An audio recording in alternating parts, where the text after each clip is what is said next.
வணக்கம் மக்களே. டொமேட்டோ பயிரில் பார்த்தோம் அப்படின்னா மழை காலத்துக்கு அப்புறமா இந்த பின்னிலை கருகள் நோய்ங்கிறது ரொம்ப தீவிரமாக பரவிட்டு இருக்கு.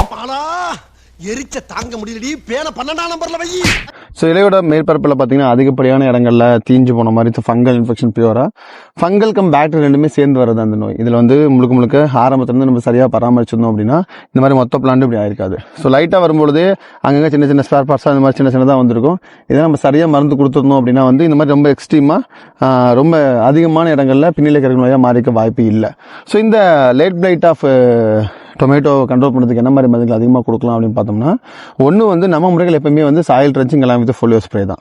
சாயில் ட்ரென்ச்சிங்கில் அமோனியம் சல்பேட்டு இல்லைனா ஸ்டேபிள் 21 இருக்கு இல்லையா, ஸ்டேபிள் 21 ஏக்கராக்கு 5 கிலோ அடியில் கொடுத்துட்டு அது கூட ட்ரேடு காப் காப்பர்னு ஒன்று இருக்குது. ட்ரேடு காப் காப்பர் பார்த்தோம்னா காப்பர் எட்டா வடிவத்தில் இருக்கக்கூடியது இல்லையா, அது ஏக்கராவுக்கு 250 கிராம் அடியில் ட்ரென்ச்சிங் கொடுத்துட்டு மேலே ஃபோலியோ ஸ்ப்ரேவாக பார்த்தோம் அப்படின்னா அசோஜாபிட் அவினோகோனசோல் நம்ம இது இருக்கு அமிசிட்டா பெக்கிங் இல்லையா, லிட்டருக்கு 2 மில்லி. அது கூட மைசின் பார்த்தீங்கன்னா ஏக்கராவுக்கு அதிகபட்சமாக 50 கிராம் ஏக்கராகும்.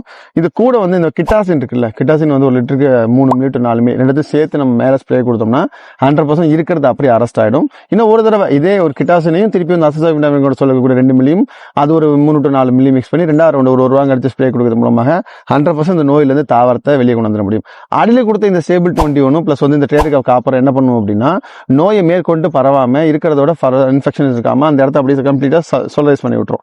இருக்கிறத பூராத்தையும் ஸ்டெரிலைஸ் பண்ணி விட்டுரும். மேற்கொண்டு பூஞ்சனங்கள் வேறு பகுதியிலிருந்து ஃபர்தர் டிசீஸை கண்டினியூ பண்றதுக்கு உண்டான எல்லா விஷயத்தையும் அந்த 2 மருந்து கண்ட்ரோல் பண்ணிடும். மேல அடிச்ச மருந்து மேல இருக்கக்கூடிய நோயை தீர்த்து வெளியே கொண்டு வந்துடும். இதுக்கப்புறமா கீழே நீங்க எப்சோ டாப் பிளஸ் பயோகோட் கொடுக்கறது மூலமாக சரி நல்ல ஃப்ரூட்டிங் பிரான்ச்சிங் டக்குன்னு சரி வெளியே வரதை உறுதி பண்ண முடியும். விவசாயம் பண்ணக்கூடிய பர்டிகுலர் தக்காளி விவசாயம் பண்ணக்கூடிய உங்க விவசாயிகள் எல்லாத்துக்கும் இந்த வீடியோவை ஷேர் பண்ணுங்க.